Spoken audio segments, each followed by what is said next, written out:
तुम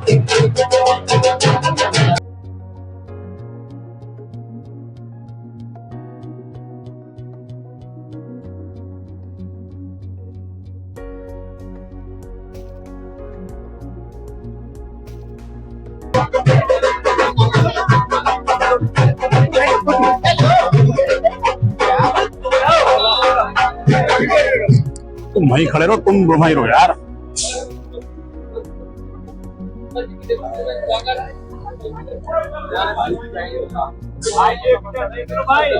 सांसद भोला सिंह के स्वागत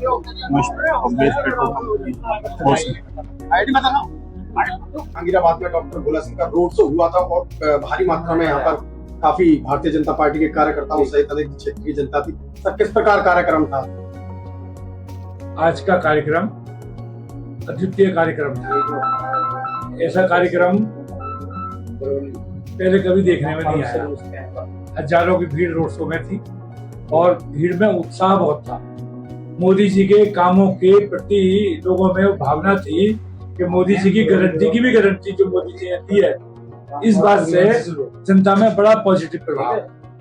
जनता को बड़ा उम्मीद है आगे आने वाले समय में। भाजपा युवा नेता हमारे साथ हिमांशु गुप्ता जी हैं। हिमांशु जी, क्या कहना चाहेंगे, किस तरीके से युवाओं में क्रेज है इस लोकसभा चुनाव को लेकर? जी, अभी मैं पीछा क्षेत्र में भी रहा हूँ कैंपेन। लोकतंत्र के इस महापर्व जो जितने लोग जश्न मना रहे हैं, उनके उत्साह को देखते हुए ये लग रहा है कि इस बार मोदी जी पिछली बार से भी अधिक सीटों से चुनकर प्रधानमंत्री हमारे देश के बने। अच्छा, जैसे कहा जाता है कि युवाओं की पहली वोट भाजपा के लिए होती है, नरेंद्र मोदी जी के लिए होती है और योगी जी के लिए होती है। क्या इस बार भी वही युवाओं में जोश और क्रेज है? बिल्कुल, आपने सही प्रश्न पूछा। युवाओं के लिए जो वोट डालने का जो उनका अपनी बार मन बना लिया है, उन्होंने भाजपा को पहली पसंद बनाया, उसका कारण मैं आपको बता देता हूँ। हमारे क्षेत्र में रोजगार को ज्यादा से ज्यादा पैदा करके उन्होंने युवाओं में ये जोश भरा है। जैसे मेडिकल कॉलेज बना के यहाँ पर हमारे क्षेत्र में CNG लाकर, PNG लाकर इतनी सारी सेवाओं को देना हमारे क्षेत्र में, तो कहीं ना कहीं युवाओं का पूरा मन बना चुके हैं कि इस बार भी हम भाजपा को यशस्वी जी, जो जिस तरीके से 2024 का चुनाव आया है और एक तरफा युवा मतलब अपने दावेदारी पेश कर रहे हैं जनता के बीच रखते हुए, तो किस प्रकार क्या भाजपा मतलब मजबूताई की ओर बढ़ रही है? बिल्कुल, इस प्रश्न को तो आप जिस तरीके से आपने पूछा है, तो मैं एक बार में ही कहूंगा कि युवाओं की, बुजुर्गों की, माताओं की, बहनों की, जो भी पहली बार वोट डालने हैं उनकी सबकी पहली पसंद भाजपा ही है। जिसके पीछे कारण हमारे क्षेत्र के डॉक्टर भोला सिंह जी, जिन्होंने 10 सालों में निरंतर इतना काम कराया है। अच्छा, जैसे विकास की जाए तो उनके आयामों को लेकर क्या जनता प्रभावित है? बिल्कुल प्रभावित है। आप ये देखिए कि उन्होंने हमारे क्षेत्र में क्या काम नहीं कराए हैं। लाइट है, सड़कें हैं, मेडिकल कॉलेज है, अभी आयुर्वेद का कॉलेज है और रोजगार से संबंधित घर घर में अब PNG की लाइन चालू हो गई है। हमारे क्षेत्र में जब कहीं यहाँ CNG का नामो निशान नहीं रहता था, वो चीज है। इन सारी चीजों को लेकर सब मन बना चुके हैं। अच्छा, जैसे पिछली बार सांसद जी यहाँ सर्वाधिक वोटों से जीते थे, क्या वो अनुच्छेद विधानसभा की बात कर रहा हूँ मैं हिमांशु जी, तो क्या इस बार उस इतिहास को दोहरा पाएंगे, उस रिकॉर्ड को तोड़ पाएंगे? मेरा मानना यह है कि पूरे हिंदुस्तान में जो टॉप 10 सीट आएंगी उसमें हमारे क्षेत्र के डॉक्टर भोला सिंह जी का नाम अवश्य इसमें बिल्कुल क्लियर, बिल्कुल मुझे लगता है। क्षेत्रीय समाज क्या है? नहीं, समाज में जहां तक मैं अभी कैंपेनिंग में लगातार चल रहा हूं, मुझे तो नहीं लगता कोई विशेष वर्ग कोई खिलाफ चल रहा है, क्योंकि हमारे देश के यशस्वी प्रधानमंत्री जी नरेंद्र मोदी जी ने बिल्कुल एक बार स्पष्ट कहा दिया है कि हमें अपने देश को विकासशील बनाना है। विकासशील के पद पर जब हम इस चीज को सोचते हैं तो हमारे गर्व की अनुभूति होती है। हिमांशु जी, प्रधानमंत्री जी की बात की जाए तो आपकी बार 400 पार का जो आंकड़ा है उसको लेकर क्या संबोधित करना चाहेंगे आप?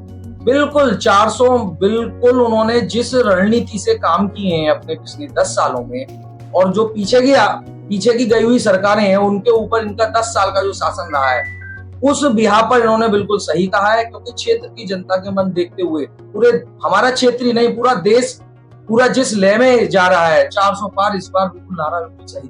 उमेश जी, क्या कहना चाहते हैं आप इस लोकसभा चुनाव को लेकर? किस तरीके से लोगों में प्रभाव हो रहा है? लोगों में बता रहे हैं कि जागरूकता भी आई, जिस तरीके से क्षेत्र में विकास कार्य हैं, विकास के नाम पर वोट डालने जा रहे हैं इस बार, क्या कहना चाहते हैं? देखिए, ऐसा है, मोदी जी की योजनाओं से महिलाओं में बहुत बड़ा उत्साह है। 33% जो आरक्षण महिलाओं को दिया है लोकसभा में, विधानसभा में, इससे बड़ा फर्क हुआ है, क्योंकि हमारी माता बहनें भी नेतृत्व करेंगी तो उनमें उत्साह आएगा और उनके मन की बातें भी पूरी होंगी। प्रशासन, लॉ एंड ऑर्डर जो हमारे प्रदेश में इस वक्त है, इस तरीके का है, माता बहनें जेवर पहनकर भी रात में घूम सकती हैं, अकेली आती जाती हैं। पहले क्या था, घर में भी सुरक्षित नहीं थी। महिलाओं में तो खास तौर से इतना उत्साह है, वोटिंग भी ज्यादा कर रही है और वोट भाजपा को कर रही है। अब बात रहती है युवाओं की, युवाओं को रोजगार खूब दिलवाया है। किसानों की बात है, एमएसपी पे खूब पैसा मिल रहा है, उचित दाम मिल रहे हैं और खाद जो 1300 रुपए कट्टा आता था वो 275 रुपए कट्टा मिल रहा है। अब देखिए जो कृषि यंत्र हैं उन पर सब्सिडी मिल रही है, किसान को खूब सहयोग दिया रहा है और मोदी जी से सब लोग अंतरात्मा से खुश हैं। अच्छा, मोदी जी जैसे महिलाओं को आत्मनिर्भर बनाने की बात कर रहे हैं, उसी चीज को लेकर आपने भी अपने पेट्रोल पंप पर महिलाओं के लिए पहली बार हम देख रहे हैं जनपद में कि जो महिलाओं को आप रोजगार दे पा रहे हैं। जी देखिए, महिलाओं को रोजगार की हमारे यहाँ पूरी छूट है और हमने कह रखा है कोई भी महिला आए हमारे यहाँ सुरक्षित है, अच्छा पैसा दे रहे हैं और महिलाओं की बढ़ोतरी कर रहे हैं। दूसरी बात, विकलांग महिलाओं को भी हमने रोजगार देने की योजना बनाई है, जिससे कि उनके अंदर आत्मनिर्भरता बढ़े और हम सरकार के साथ में रहकर कार्य करें। आज पंप के जो कर्मचारी हैं, मजदूर हैं, उनका आज स्वागत करा गया है भाजपा प्रत्याशी का, क्या कहना है? मेरे कर्मचारी बहुत उत्साहित थे, हमसे कहा कि सर हम माननीय सांसद जी का स्वागत करना चाहते हैं और हम उनका सपोर्ट करना चाहते हैं। हम सपोर्ट करते भी हैं, हमारे द्वारा स्वागत करवा दीजिए। प्रधानमंत्री जी के चलते, नरेंद्र मोदी जी जब से सरकार आई है, महिलाओं की सुरक्षा व्यवस्था को देखते हुए नारी सशक्तिकरण को लेकर क्या प्रभावित है महिलाएं? महिला बहुत प्रभावित है। नारी के अंदर जो सुरक्षा की भावना पैदा हुई है, नारी बहुत गौरवान्वित है कि हमें ऐसा पीएम मिला कि जिसकी हमें उम्मीद भी नहीं थी कि हम इतनी सुरक्षा में रहेंगे। पुरुषों से ज्यादा महिलाओं का वोटों का अगर आंकड़ा देखा जाए, क्या लगता है कि महिलाएं ज्यादा सब महिला सब डालेंगी, महिला में बहुत उत्साह है।